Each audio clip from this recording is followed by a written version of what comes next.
आगे पाँच मुठिए अभी क्षमा बही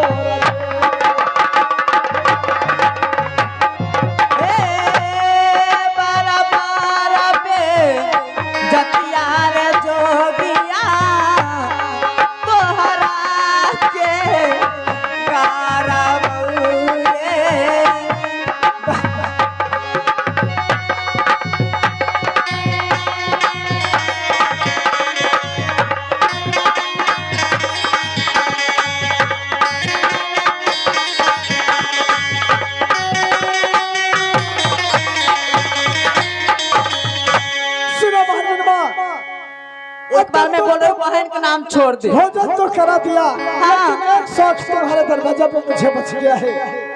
क्या बच गया? धान को चूड़ा खिला देता और यहाँ से मैं चला जाता।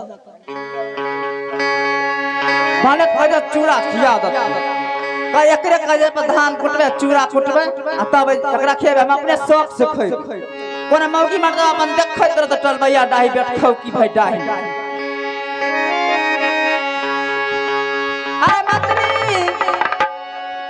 अरे मंत्री रे,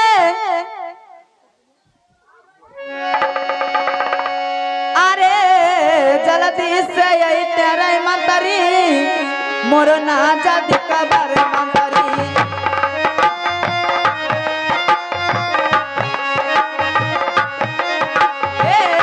जल्दी से यही तेरे मंत्री मोर ना जद कबर दुलरुआ।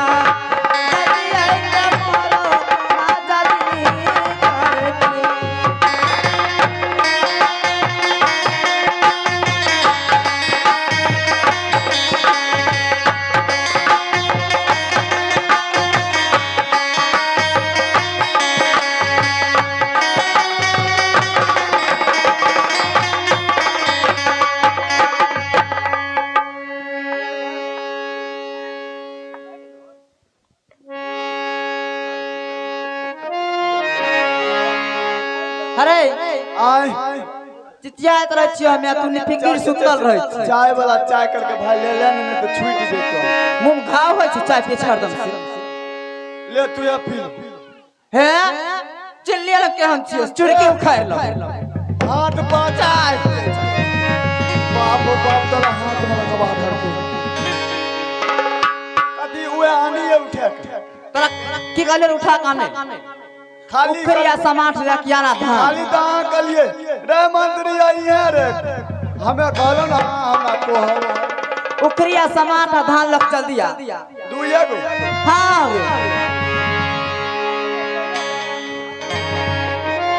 आगे पर मोना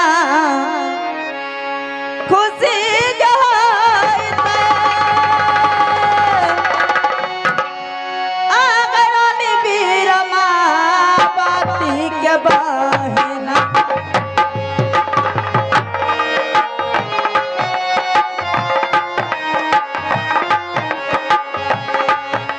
रानी वीर मां बाती के बहिना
आए जगिया करे में धान कुटबे अपने जगिया मोड़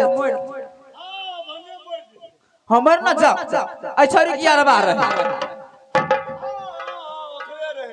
ए गलो पाइन भरे ले फुसला आइ लल की कह छै महारानी आपको भाई आए हैं भाई दगे जगिया के हमरा भाई ना मुंह लागे छ करती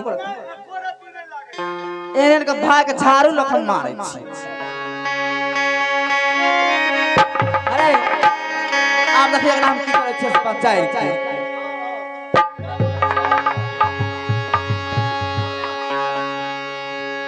अरे जगिया चूड़ा खाई हाँ मुझे चूड़ा खा तो बहुत लालसा है अगर तुम चूड़ा खिला देता तो अच्छा होता बहन अच्छा होता बहन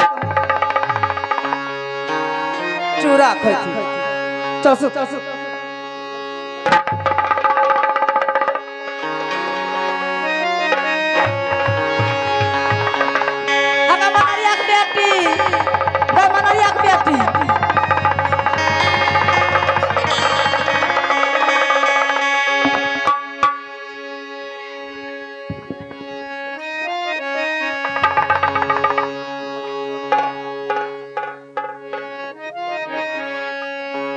अरे चल पकड़ रे